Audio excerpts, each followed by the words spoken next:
Yeah. What's going on with you? Who's got a bigger game tonight, the AFC North or Matthew Hamilton coaching high school football? I mean, I think the AFC North probably takes a little precedence over us trying to get our first win of the season. Yeah. But I am a little, Last game. I want this one. Yeah. I want this one badly. You have a craziness to you this morning, which I quite enjoy. I know you very well throughout the years when things like this are going on. Your head is not here. Your head is in a high school football game taking place in a couple of hours. They're somewhere in Connecticut. Excited about that one. We've got this one tonight. We're going to dig into it. Ed Reed will be here. The line did just move, 5.5. What do you make of that? Why'd the line move? Why'd the line move? What was it before? I don't know. 6.5 to 5.5. What do you make of that? I don't know. Okay, well, there we have it. That was fun. Okay, thanks, Hamilton. A long day of football, by the way, on Sunday. Big slate. We get the return of the morning game. Giants and Panthers. Can Bryce Young get back-to-back wins? They are in Europe. Can the Giants avoid a total meltdown spiral? We're at that point of the season, right? That's where it is. We're at that point where, yeah, implications for the draft are a big storyline. We've also got the Niners and Bucs Christian McCaffrey's practice window open this week. Are we going to see him on the field? Huh? Bueller for that one. Kyle Shanahan was as evasive as he could be, but it seems like there's a chance. I'd love to see that. Niners 5.5-point faves on the road in that one. And the Sunday nighter, a huge one, Lions at Texans. Houston, they're going to try to avoid dropping 3 or 4. And they might get Nico Collins back for this guy. Lions 3.5-point faves here as they look to pick up their 7th straight win. I'm very amped for this one. We're dabbling about a parlay, though Hamilton's in no shape to think about that right now. What do we do? What do you guys think a leg should be? Let us know. Maybe we'll get a little PBT action. Let us know at Up and Adam Show. But it's the game of the season with these two teams. Cincy, Baltimore in Baltimore. A win. Oh, gosh, what a blessing a win would be. KD said it's a statement game. They can make a statement. Well, it does get them back to 500. Even Steven, it gives them a good shot at sliding into the playoff spot that they need by the time Week 10 is over. Broncos go to KC. Indy hosting Buffalo. You got to keep your eyes on those this weekend, too. A win for the Bengals would put them in the mix for a division title. For the Ravens, it's a chance to deal a serious blow to the Bengals' playoff hopes, keeping the AFC North, keeping the 2 seed in their sights. A lot going on right now, not just playoff implications. There's Joe Burrow. He's returning, as he talked about this week, to sort of the scene of his wrist injury, a little mirroring, a little, I don't know, just like movie kind of stuff. It's Thursday Night Football once again. It's almost a year to the day, which he was really well aware of. And then there's this big storyline of Joe, like sort of, what his demeanor was after that game to the Raiders. Is that a good thing? Is it a bad thing? Should he be celebrating the wins more? Is he like too wound up? What does it do to the rest of the team? He was asked this week if he saw any of that going on, and here's what he said. I didn't see those. Okay. I looked upset. You look very angry on sidelines, so.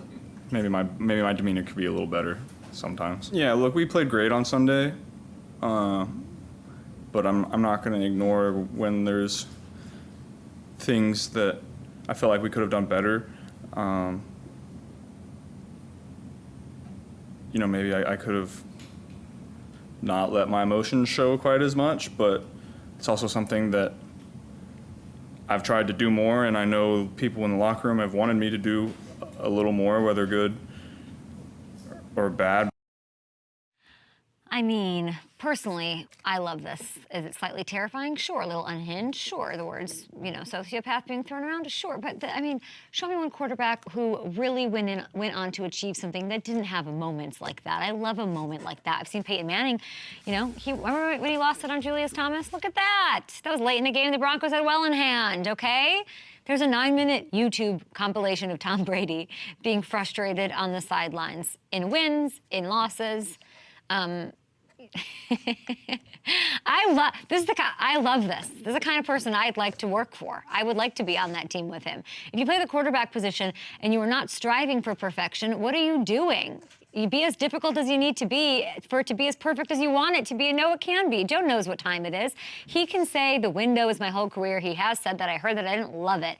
It's not. You want to win with these guys. He's aware that T. Higgins might be out the door. Okay, he's aware he might not have him tonight, so it's extra pressure on him. This roster is going to turn over soon. It might be him under center, but not with the same pieces, so you got to get it done. And then, by the way, he does have an MVP-ish season on the way. Sure, he's beaten bad teams, all of that, but he doesn't have Derrick Henry. You know, you could say that Lamar has that. I'm sure Ed Reed's listening and wanting to get in the conversation, and he will momentarily. But Joe's got a good season. If these Bengals win tonight and go on a run, those images of him on the sideline last Sunday, they're going to become iconic NFL lore. Obviously, rings are what ultimately define quarterbacks. This is a legacy kind of game for Joe Burrow. Primetime, reigning MVP, chance to put the Bengals into the playoff picture after a 1-4 start, beating a good team to get more people to believe in you. I'm seeing the media, the Dan Orlovskis of the world saying, let's give him his love. Nick Wright of Fox way ahead of this before anyone saying, let's talk about what might happen Thursday night if the Bengals are able to upset this Ravens squad at home. Joe's tied for sixth, as you just saw, in MVP odds. So go hang out on FanDuel Sportsbook. Vote for who you believe in, who your gut's telling you with. But I don't know. I think I would do it now if you do believe in Burrow, because I don't think those plus 1,600 odds are going to last very long. By the way, speaking of FanDuel Sportsbook, Gronk and I rolled it back. We had a prop a shot contest for tonight. I'm literally kicking his. I'm a Hall of Famer. I'm going to have the Ed Reed amazing statue in the Canton FanDuel Prop Picks Hall of Fame. I'm crushing him. I said Joe over 265.5 passing yards. Lamar over 230.5. Jamar Chase anytime touchdown scorer. Gronk, what did you have? Derrick Henry, I like that over. I love that. I think he'll have way over 100 rush yards. Joe Burrow, over 1.5 passing touchdowns. He might get all of these right. He might go 3 for 3. Derrick Henry, anytime touchdown score. We know Lamar Jackson dealing with a bit of an injury, but hasn't really stopped him yet. Looking every bit of the MVP that he was twice.